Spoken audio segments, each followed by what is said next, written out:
I am Miss Colette, keeper of chalk and seconds.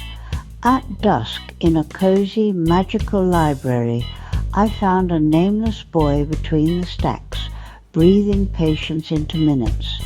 The lamps warmed, dust hung like constellations. A pendulum paused mid-arc, clock hands rested, pages unturned quietly, elegantly, not louder, truer. Then the floor of time softened. For a breath, I stood in a golden meadow by a friendly pony. Buddy and Lily's laughter stitched the air. Soft light, the hush of a stable the world forgiven. And then I was back. Gentle time paused, dissolving. Yet the aisle had shifted. A lamp stood where none had been. His place was empty. He had never told me his name. Later that evening, beneath lantern halos, we gathered, Briv, Magria, Rebecca, Nick, Artie and I, time benders in a circle of lamplight, to hear the boy's story begin. We listened for the smallest true note the moment would yield. Not louder, truer. Beyond mortal skylines, where auroras write hymns across eternity, a child was born in a star-forged nursery. I remember the room, cosmic glyphs in slow orbit, humming with first breaths of destiny. His name was Orion, nephew of Celeste, nephew of Uriel, and the upper realms hushed to hear his heartbeat. They say some are touched by magic. Orion was born of it. At his first cry, a lattice of time awakened above his cradle, threads of tomorrow weaving luminous paths. When shadowed hands, hungry and ancient, reached to steal what could never be owned, Celeste's vow flared like dawn, Uriel's ward flared like dawn. The intruders faltered, burned by the very radiance they coveted, and fled into the folds between seconds. Orion blinked and constellations answered. Even as an infant, he dreamed in futures, murmuring names the universe would later echo. Hertza, whose pulse could command thunder. Oceanus, keeper of tidal memory. Morpheus, gentle architect of sleep. In his gaze, I saw their silhouettes approaching across ages, drawn to the same beacon. I turned the page, and the glyphs on his birthroom walls swirled anew. The time lattice brightened, and I understood. Orion would not simply walk through history. He would tune it like a harp of starlight, until our scattered notes found harmony. I am Miss Colette, keeper of roll and rumours at the Celestial Academy, where the halls float like patient comets and the courtyards are ink sky bowls pricked with classroom constellations. By the third bell of autumn, 4 names were already orbiting one another: Orion, Hertza, Oceanus, Lisa. They moved as a tight circle, 4 moons sharing a tide. Harmless mischief began as a study of laughter.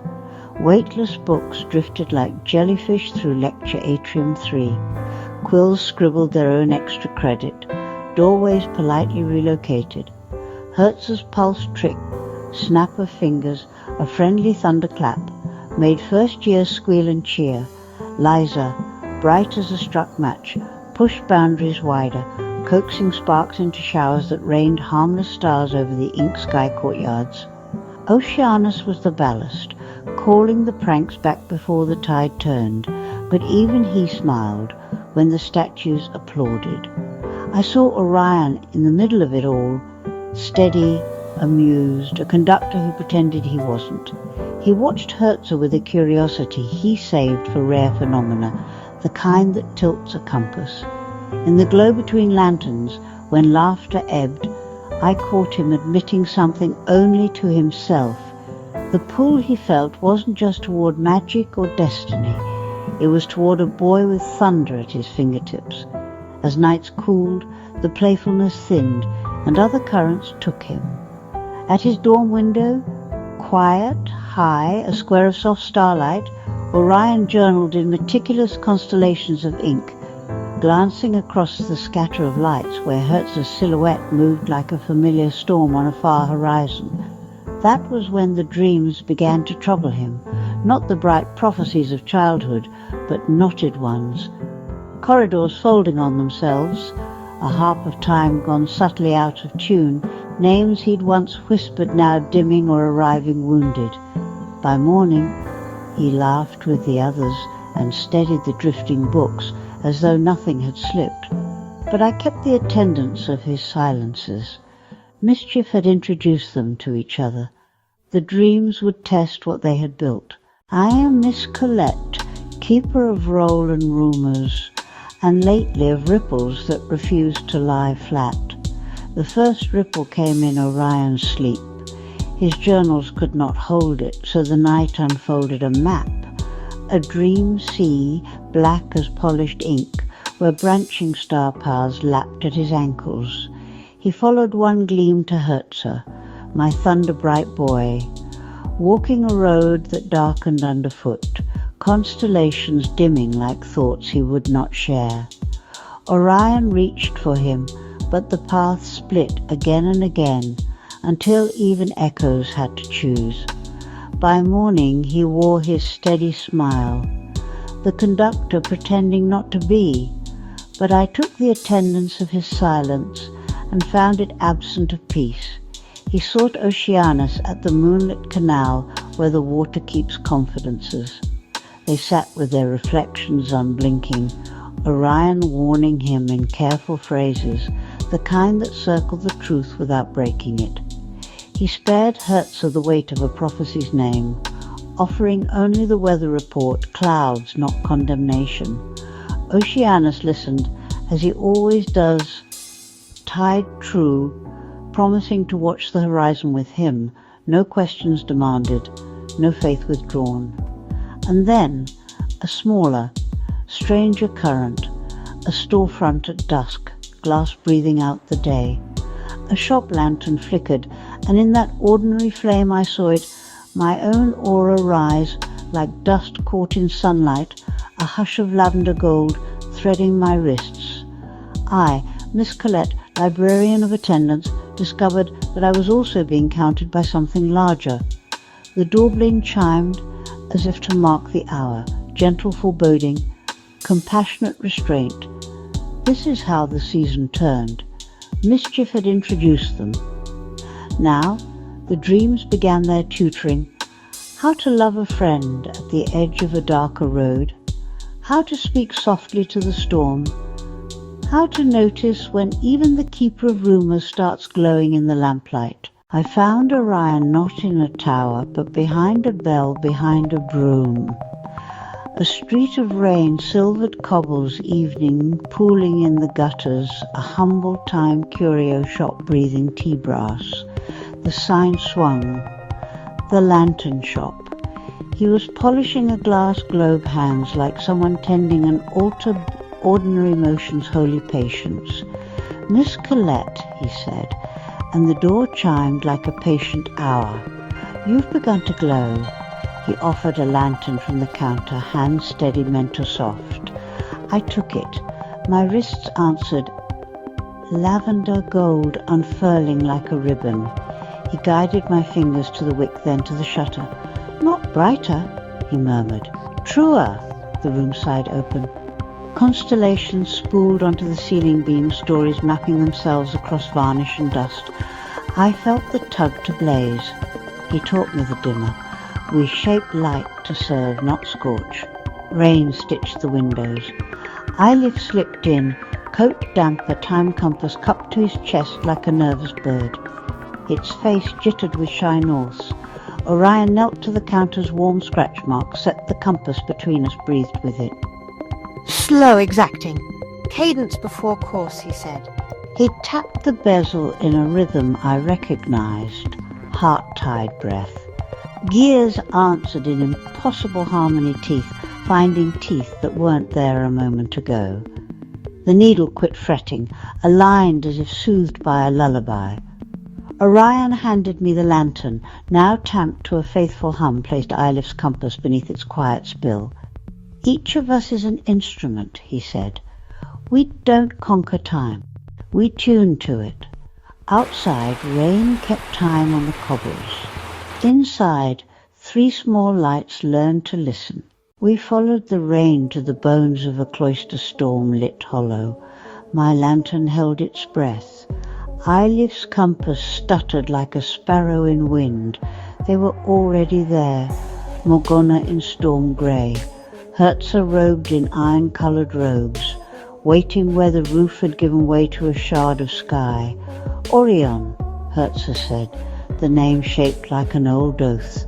My mentor set the lantern on a fallen lintel, palms open, patient as the bell behind the broom. We can still choose cadence, he offered. The air answered with a shiver. Sigils woke, cold violet, marching the walls like frost learning to speak. Morgana flicked her wrist. Chalk leapt, lines sealed. No more delays, she murmured to Herza. Her eyes kept seeking his pulse for permission. The ruin filled with a hush that made thunder sound far. I kept to the shadow of a broken arch, the dimmer in my thumb. The compass pressed against Eilif's ribs, clicked tiny prayers. Orion exhaled and stepped into the circle as if into rain. Sand began to spiral from nowhere, out of cracks, out of pockets of time, rising around him in a soft, relentless column. It caught the stormlight and turned it old. The sigils burned colder. Herza lifted an ancient lamp, jewelled, tarnished like dried tears along its throat.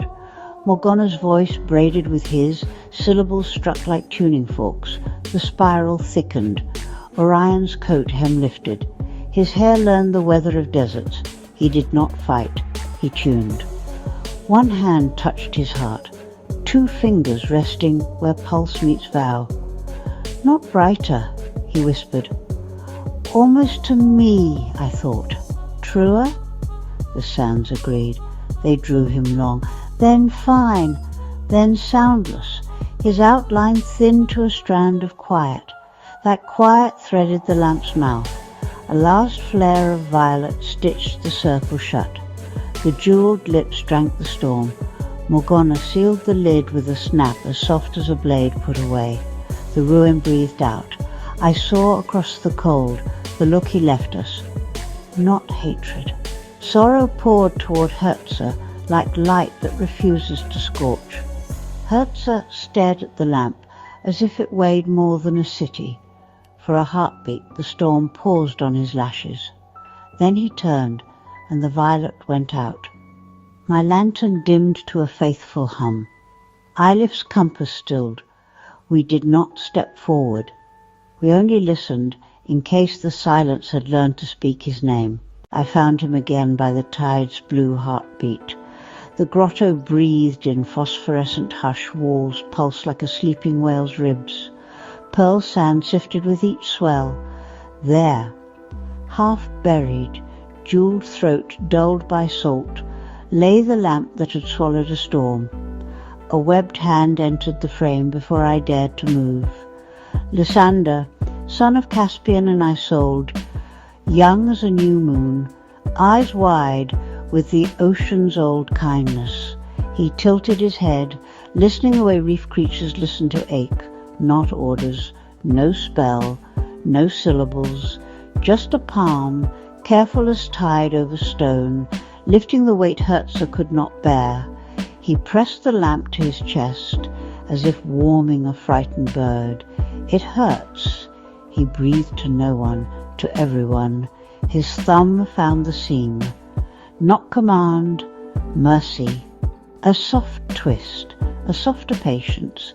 The lid yielded, light unfurled without sound, an underwater aurora, green-blue amethyst ribboning through the grotto, stroking stalactites into stars. Sand leapt and became constellations.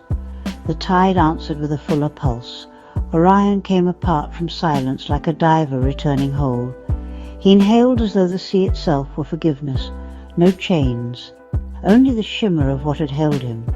He did not rise. He arrived. Lysander hovered, unsure, brave. Orion's gaze found him the way a lighthouse finds one boat and means it. Recognition, instant quiet passed between them, a vow with no words, not brighter, truer. The lamp, relieved, sank back into pearl sand with a sigh. The grotto dimmed to living blue. I watched from the threshold, salt on my tongue, storm from my coat at last rinsed clean, and knew the balance had shifted, not by power, but by a boy's unlearned kindness. The sea kept their secret. I kept the time. Night braided the reef with silver. Comet dust stitched the waves. I, Miss Colette, keeper of the hinge between hours, watched two currents learn each other's names. They moved without hurry. Orion, starlight unbound. Lysander, tide blood bright. Moonfire combed the kelp into arches. They slipped beneath like vows. Where Orion's hand trailed, galaxies woke. Where Lysander's palm answered, water turned to velvet. Between them, a quiet language took root, laughter that needed no air, glances that refused to look away. I have seen empires promise and clocks pretend. This was simpler, braver. On a ledge of coral, the colour of old roses, Orion paused. The sea held its breath. He placed his constellation-lit fingers over his own heart, then over Lysander's, and let the truth rise like a clean tide. I love men, he said. Not declaration, but homecoming. The water brightened. Relief moved through him like sunrise finding every window at once. Joy, unhidden, answered in Lysander's smile, a current as sure as the moon.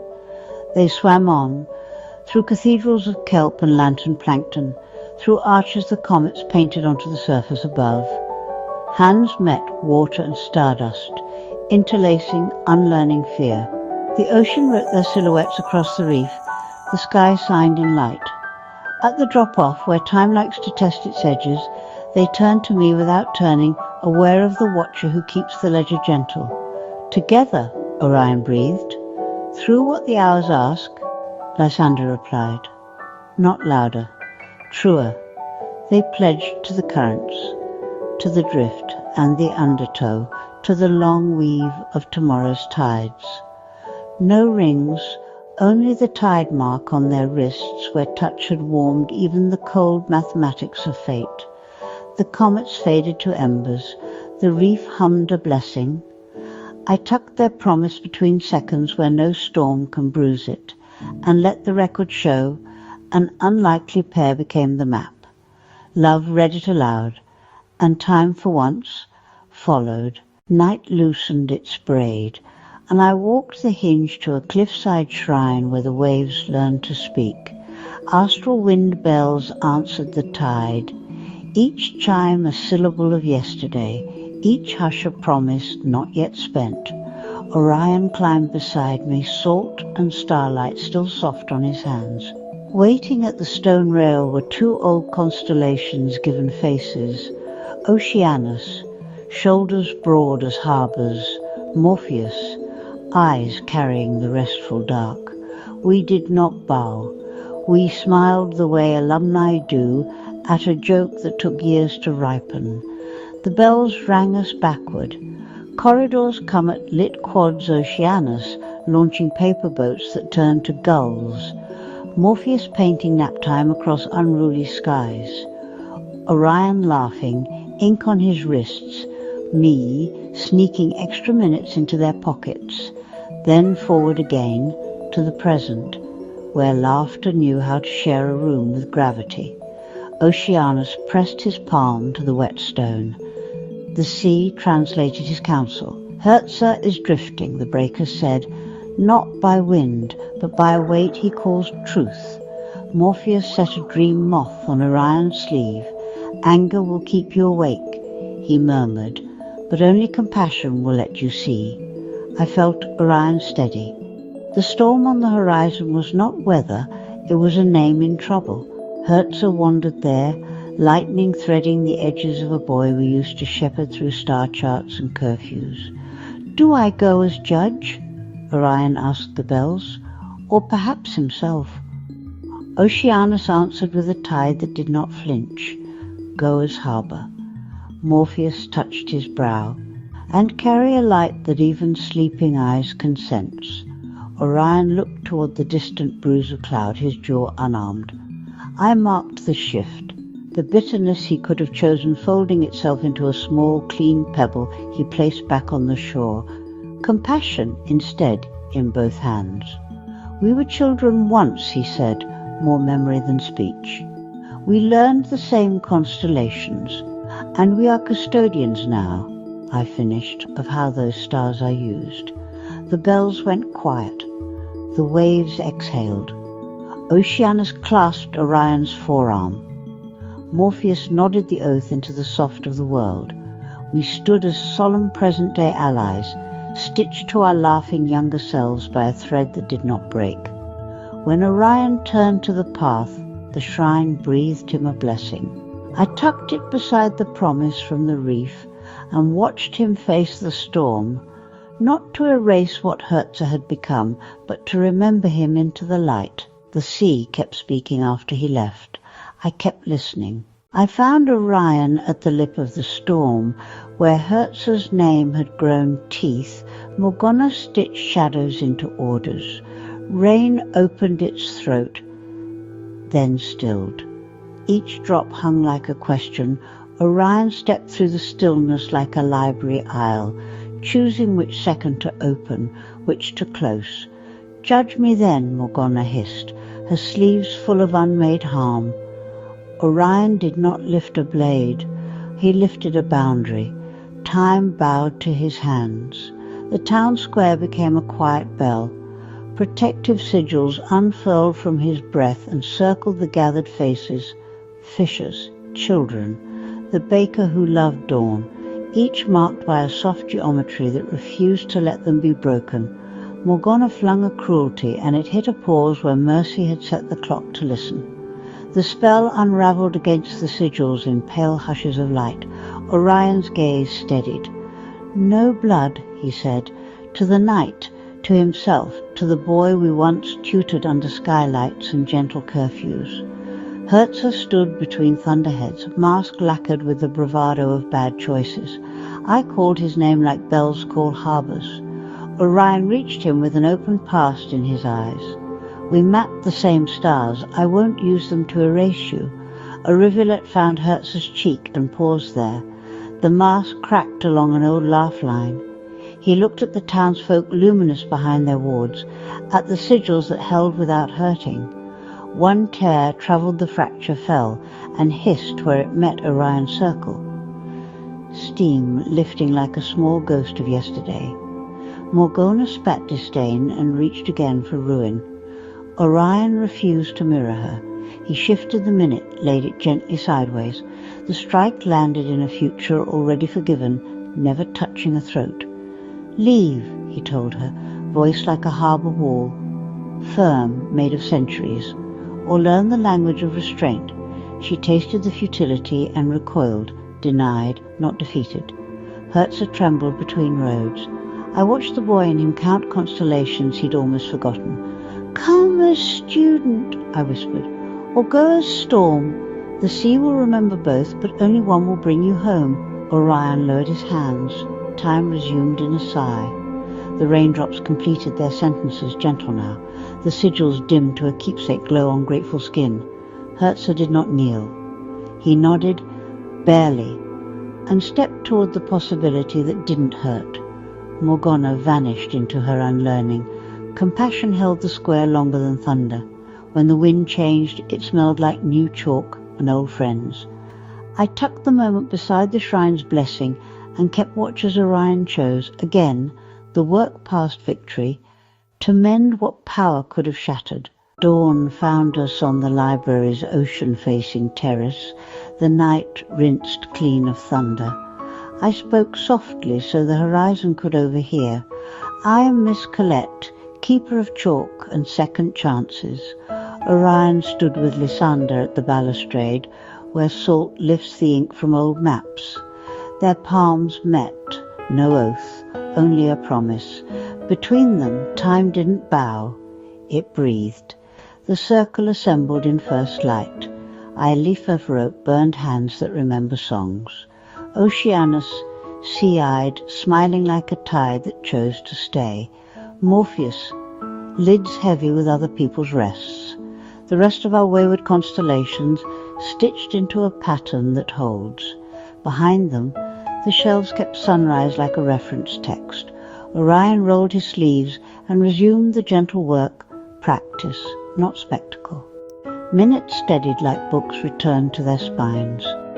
We traced sigils meant to cradle, not cage. I lift with currents, Oceanus with light, Morpheus with the hinge between waking and wonder. I called their names, the terrace answered with gulls and gold. Lysander watched Orion teach, alongside him, not above. A breeze lifted the lesson pages. Orion laughed. The laugh became a ward across our mornings. I set a lantern on the sill, a gift from the shop that knows how to listen. Its flame learned the room and pulsed like a heartbeat. We named it Hertz's Light, a place to land. I spoke the vow so the sea could sign it. We will keep a lamp in the window. We will keep a chair at the table. We will keep a page unturned until he reads it. If he comes as student, we will make space. If he lingers as weather, we will meet him with weathered patience. The sun climbed, the terrace brightened. Orion and Lysander leaned shoulder to shoulder, guardians of a garden. Practice became promise. The town breathed easier.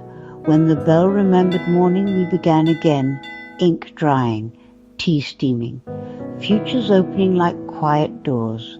The lantern's heart kept time with ours, lit until Herzer walks it home. Before the bell remembered morning, before Herz's light had a name, there was a quay that kept its promises in hush and tide. I am Miss Colette, keeper of chalk second chances, and I remember the evening the map first folded them together. Lysander walked alone, the moon asking gentle questions in the seam of each step. His hands found the railing, salt-cold iron, starlight on knuckles, and the water answered with a soft blue bruise of glow where the pilings touched the bay.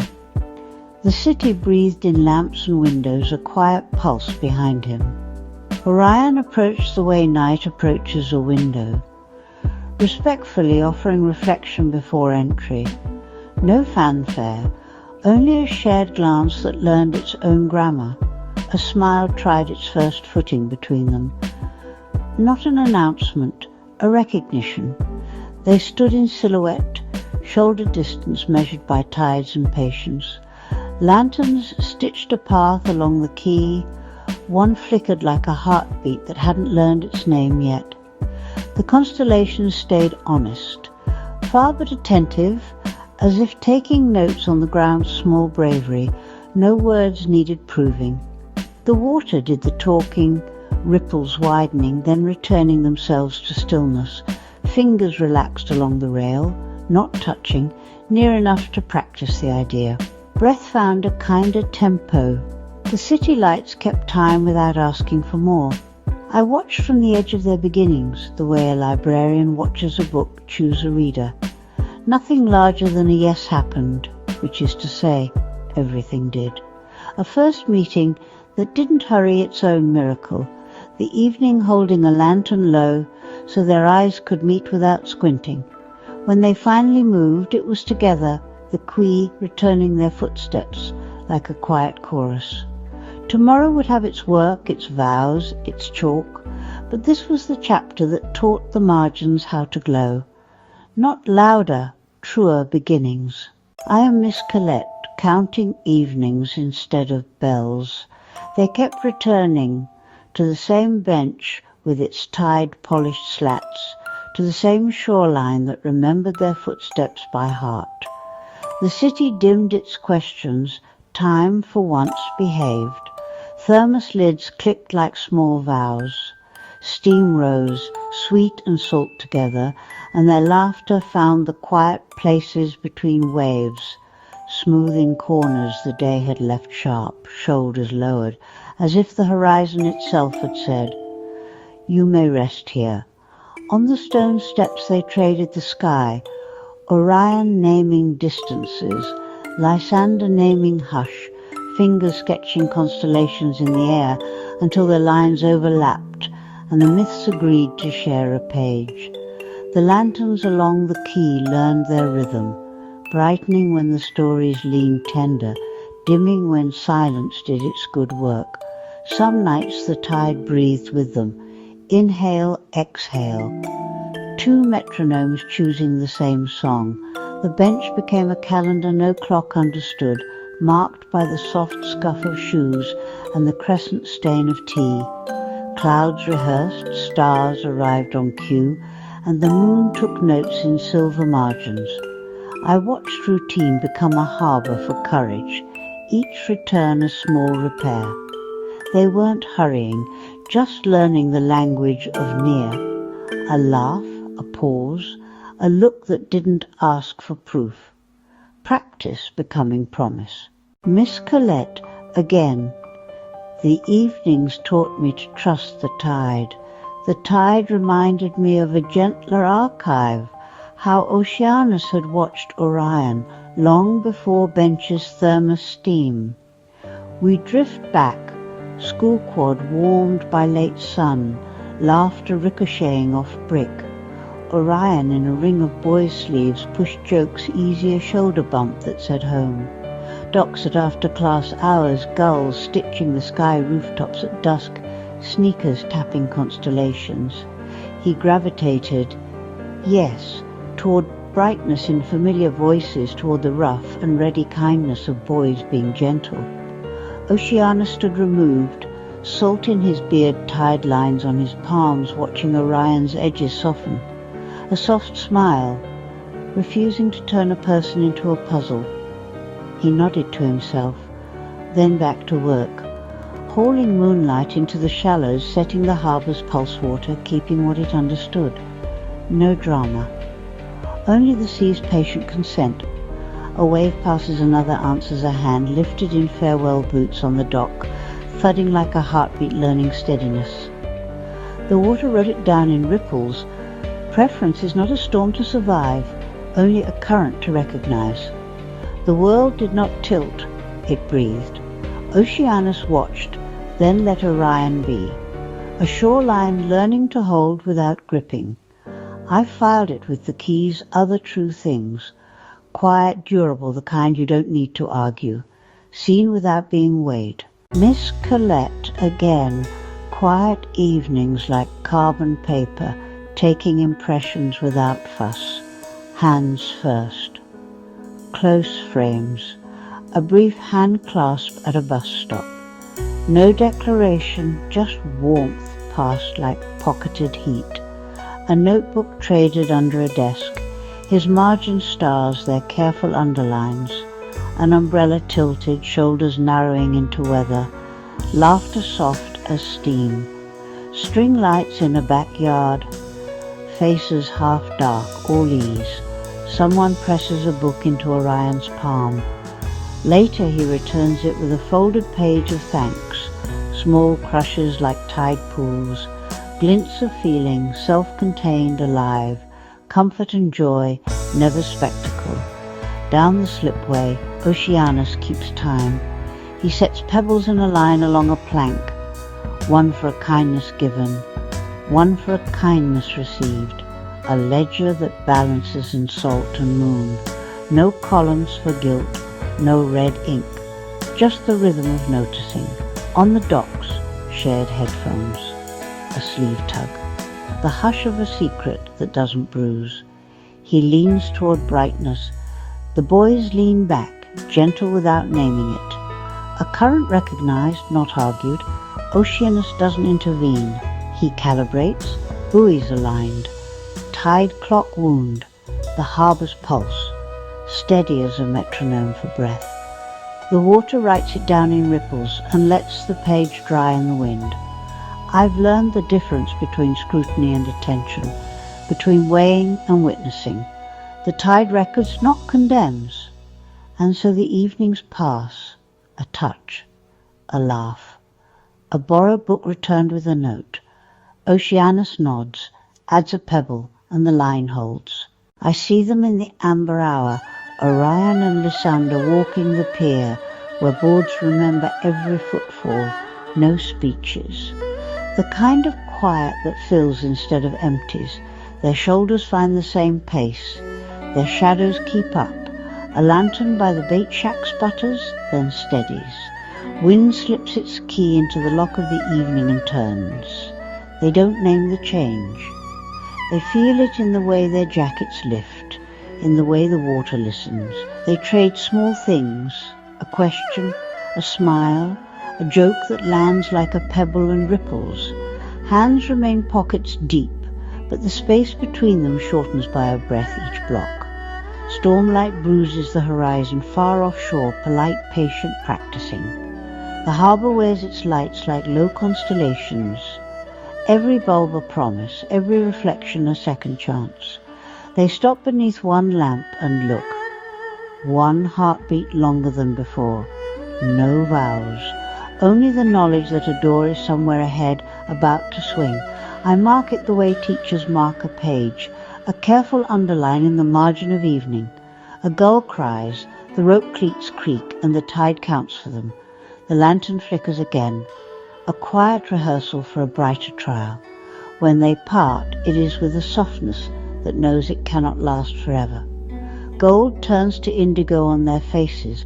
Push in, and there it is, the steadiness before the step. Love steadying before the hinge. I close the ledger with a ribbon, the knot neat as a thought finished. On the library terrace, night breathes around the stacks, pages turn in the sea breeze, quiet as a tide choosing which stones to keep. Before the lamp there were many evenings. Orion and Lysander learned the shape of each other's hours. The casual arrivals, the unhurried departures, the joke that waited until the pier thinned of footsteps. They stayed, not as a proclamation, but as a practice. Days stitched with ordinary thread that held like silk. Oceanus saw it before most. How Orion's heart leaned toward boys the way boats lean toward their moorings. He did not correct the current. He simply let it run and watched the water be true to itself. A lantern below the terrace breathes, bright, dim, bright, a heartbeat glow against the stone. Down at the harbour, horizon lines itself like a quiet promise, a crossing not yet taken and already understood. In the glass of the window I catch old moments overlaying, hands nearly touching, a smile that knows the cost and pays it anyway. The tide counting impatient numbers. I do not make the memory larger than it was. I keep it as it came, salt soft, evening warm, held long enough to last. Not louder, truer, remembered kindly. The ribbon holds, the light steadies, and what they kept keeps them, all the way to the lamp. Miss Colette recounts, after the storms Orion went alone to the rain-hushed ruin. Moonlight found the cracks and made them gentle. Chalk sigils cooled on the floor like spent thunder. Their breath rose in small obedient clouds. He did not arrive to conquer. He arrived to listen. Morgana's eyes carried the violet of fresh-cast power, the kind that mistakes heat for light. She asked what magic was for. He asked what she wanted left standing when it was done. They spoke long, the way tides speak to stone, patient, without spectacle. Purpose against power, cadence against clamour. When words met their edge, Orion opened the air between them and laid a time echo within it, quiet as a page turning. The ruin bent into a city of shadow. Streets emptied by fear, doorways that learned to lock themselves. Laughter gone brittle and then gone. Friendships sifted to ash. Morgana's hands, ringed with perfect sigils, shook like lanterns in a gale. She wore triumph the way winter wears light, hard and far. She saw herself crowned and alone. The echo let her feel the arithmetic of it. Everything tall, nothing true. Terror put a hairline in her certainty. Not shattered, cracked enough to hear. Orion closed the echo like a book. The chalk held its breath, the rain remembered how to fall. Not brighter, truer, he said, and set the vision down where it could do no more harm. He offered cadence over conquest, craft that keeps its promises a light that does not burn its reader. No sermon, just room enough to turn around. Morgana stepped back into her own outline, rattled vow unformed. She gathered the edges of her cloak as if collecting thoughts before they could flee. The sigils in her gaze dimmed to a thinking violet. She did not swear to change. She only left the ruin with quiet footsteps, the storm still working in her, the night keeping counsel. Sometimes the promise is not spoken. It is carried like a lantern gone low, refusing to die. From the terrace of memory, I watched the current choose. Not louder, truer. And what they kept, mercy over spectacle, kept them even here where rain writes and ruins listen. Miss Colette. That night she walked the wet spine of the city, storm lamps guttering like tired sentries. Cobblestones kept the moon in broken pockets. Her steps did not disturb them. She tried a small spell, only a breath, and it swelled the way black glass swells, beautiful and about to cut. She flinched. With 2 fingers and a wince of will, she snuffed it out. The silence that followed felt heavier, but kinder, as if the street itself had exhaled. In her palm, a piece of chalk waited, chalk from the ruin, cool as unasked questions. She pocketed it the way some pocketer promise they are not ready to say aloud. Cracks showed in her certainty, fine as rain lines on a window. She chose to watch the night instead of striking it. For now, the lesson held, not louder, truer. She breathed once, slow, and let the lamp's weak halo be enough. At dawn, the cliff shrine bells spoke in salt and silver. Orion met Celine, my sister, where the wind turns prayers into weather. I was not there, yet I can hear their fond teasing of me, like gulls wheeling before the sun commits. They unrolled our parchment, close on a dragon sigil coiled on the page, an order that protects by tuning time, not hoarding it. Celine's notes ran clean as tide lines. Orion's hand paused, then wrote in the margin, and the ink glowed faintly, harbour, not spear. They stood with that phrase between them, testing it against the light. Strategy, yes. Softer, truer. Keepers, not conquerors.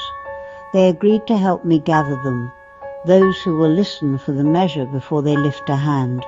Bells chimed, the parchment fluttered. A shared smile anchored the morning. Somewhere below, waves rehearsed our charter in patient syllables, and the day, hearing us, held steady. Miss Colette, Celine and I trim the language until it holds, while Orion tests each line against living minutes. How a ward should cradle a marketplace without choking it. How a boundary should breathe when a child's fear asks to pass. Ink dries between our pauses. The lantern's pulse steadies the page. We sketch circles around homes, not to trap, but to listen. We etch an oath, no blood for proof, no chains for peace. The dragon's coil becomes a compass, set to keep cadence across towns, to meet dawn with measures that do not break what they guard. Morning gathers in the margins. We sign knowing the work is watchfulness, not rule. Miss Colette, beneath a slate sky, Lysander finds Oceanus on the pier, cups breathing steam into the cold. The tide thuds its old heartbeat against the pilings. Oceanus nods to the horizon as if it were a chalkboard that never dries. Lysander asks what a man only asks when the charter is inked and the morning has not yet judged it.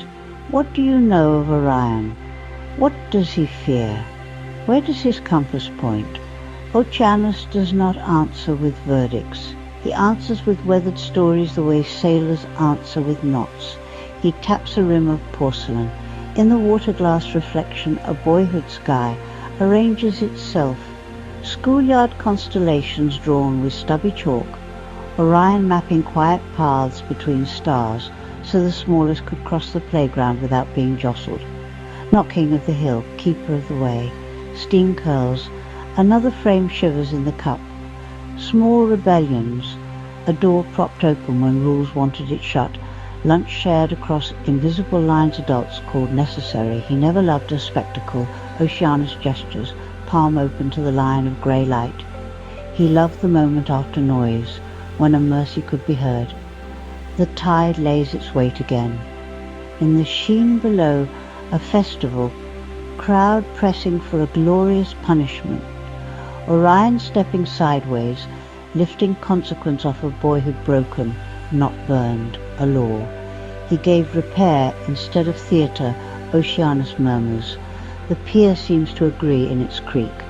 As for his heart, Oceanus lets a smile travel only as far as the rim of his cup. Early honest, he says, the way a compass points because it must. Toward boys, toward truth, toward the warmth that steadies, not the blaze that blinds. He did not hide it under banners. He folded it into his work like salt into dough. There, if you taste, there even if you don't name it, what he fears, not monsters. Famine of listening, oaths that harden into cages. The day cadences are kept by fear instead of care. He fears becoming a wall no child can pass with a small shaking reason in their palm.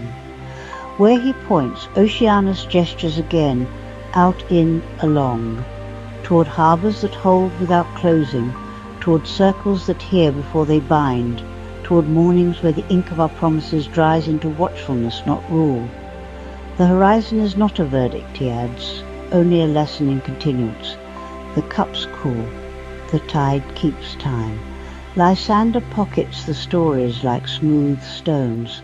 The slate sky lightens by a shade only those listening can see. Miss Colette, Oceanus turns the cup between his hands, porcelain whispering against callous. The hardest part, he says softly, eyes on the harbour buoys rocking their small amends, is that Orion keeps and dreams quiet to spare others their prophecy. Steam thins. Waves settle from a restless shimmer into a held breath. He won't ask you to be a storm, voice like rope laid true. He'll ask you to be harbour. Lysander's fingers close around the warm rim, anchoring. The wind lowers its voice.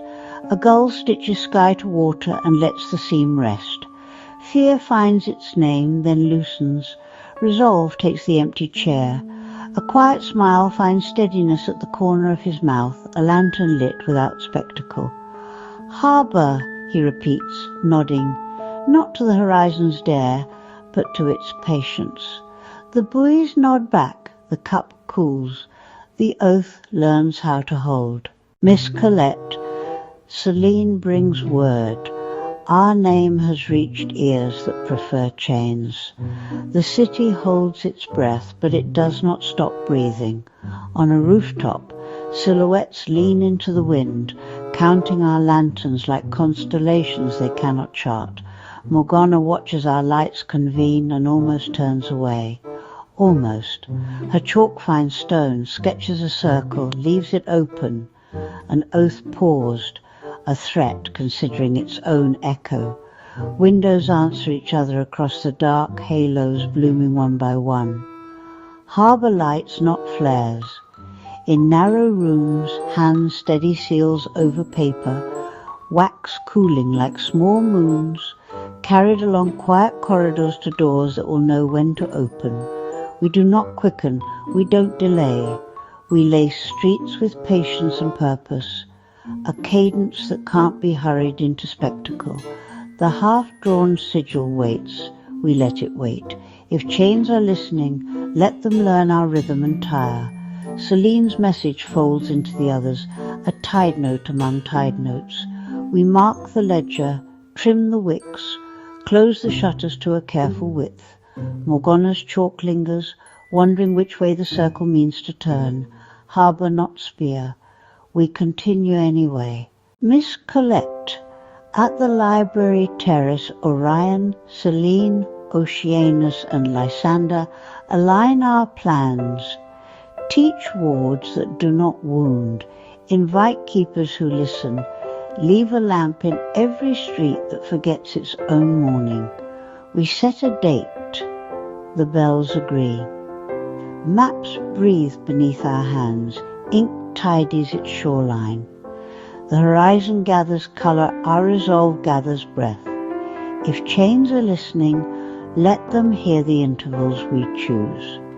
Somewhere, Morgana weighs echo against edge, her circle still unclosed. We answer with doors, not blades lessons, not lashes lanterns, not lures. 4 hands, 1 cadence. When the bells fall silent, the quiet is ready. Evening gathered like a shawl around the library, and the lamps remembered how to breathe. The aisles hushed their paper weather, even the dust chose to fall gently, each mote a small comet with somewhere kind to land. I was straightening the slate box, my pocket galaxy of chalk, when he stepped into the lamplight. A boy no older than a question, he looked at the mantel clock, then at me. The minute hand forgot its nerve. The pendulum mid-arc kept a secret. Sometimes, he said softly, seconds rush because no one is holding them. He didn't ask permission. He offered it. His palm hovered over the chalk, and I nodded. He took a stub the size of a wish and drew a circle on the slate. Not perfect, alive. The halves met, then parted, then met again. Breath made geometry. Listen, he whispered. The room obliged. In the pause, I could hear the lamps stitching gold, the books aligning their spines like sleepy constellations. The circles softened into spirals. Chalk dust lifted and glittered, constellations learning new names. Time did not stop so much as sit down. Seconds unclenched. Wonder arrived without armour. I was not afraid. In his stillness I felt seen, the way paper feels when ink finally understands its shoreline. Keeper of chalk, and now, just maybe, of seconds. The hand on the clock found its cadence again, a quieter courage. He set the chalk back as if returning a bird to sky. We did not trade names. The moment would have dropped them anyway. He only smiled, a small harbour-shaped curve, and the library kept that smile, lit long after he was gone. The clock's hush still held when the floor of minutes tilted, then softened until time lay down like a meadow. Between shelves, carpet unravelled into sun-warm grass, each blade a patient second forgiving its hurry. I stepped, and the library breathed wildflowers. Laughter stitched the air. Light as ribbon, sure as dawn. Lily. I knew her the way a page knows its margin. By the quiet it invites. She ran past me without breaking the delicate spell, small footprints of joy pressing the hours into pollen. Buddy waited, a friendly pony moon lit in daylight, his eyes full of patient bell notes. He lowered his head as though the world were a child to be trusted. I held my hand out, and he answered in careful thunder, the soft kind hooves make when they remember not to startle a story. Lily's laughter turned the light to confetti. She touched his mane, and the sun went warmer, grass forgiving what clocks could not. We stood inside a breath that lasted longer than its measure, long enough for my ribs to learn a gentler hinge. I didn't ask who sent them. Some mercies arrive unnamed. I only listened to the hush that follows the exact right word, and felt the seam in the air, fine, shimmering, begin to close. A ripple passed through the meadow, a lens flare in the fabric of minutes. Lily waved. Buddy blinked. The gold folded itself back into dust motes. Grass became carpet. Sun motes became lamp breath. Shelves remembered their posture, and I, Miss Collette, stood where I had been, palm warm with an animal's trust, heart carrying the soft clatter of hooves, while the library stitched me gently back into its pages. I stepped back into the stacks, and the aisle had slipped a breath to the left, as if the building had exhaled and forgot to finish the thought. The geography didn't quarrel, just a quiet mismatch of shelf where a wall had been a doorway remembering the wrong corner. There was a lamp. I had never seen it. Shade pale as paper milk base old brass with the patience of tides. It made a small warm island in the cool, a hearth cupped inside a winter room. His chair waited, but the air in it did the sitting.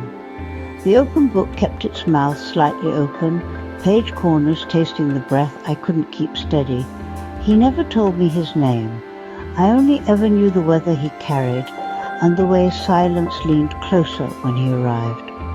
A faint pendulum lived somewhere behind the walls, tapping the hour like a moth on glass. I stood in the seam of temperatures, the lamp's gold against the library's blue, and let the pages inhale and exhale under my hand.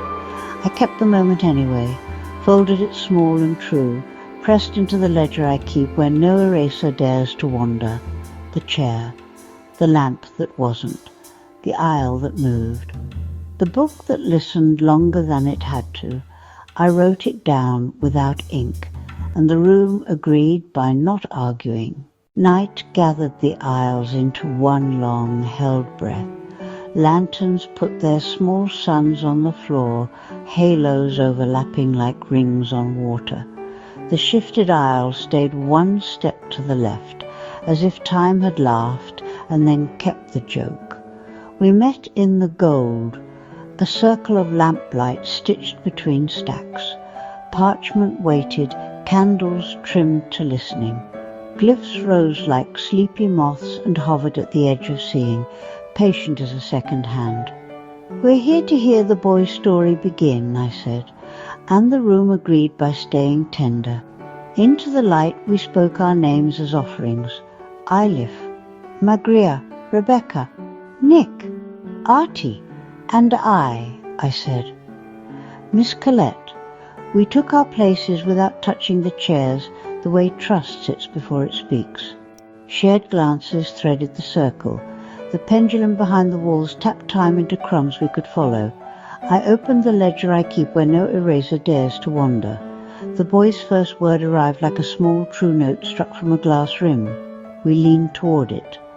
Not to make it louder, only to make it clear.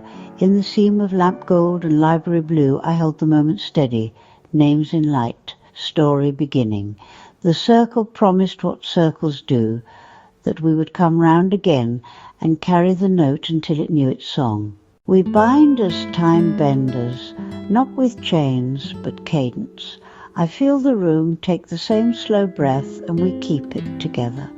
Hands move before faces do, lanterns lifted, set in windows, small suns promised, not spent.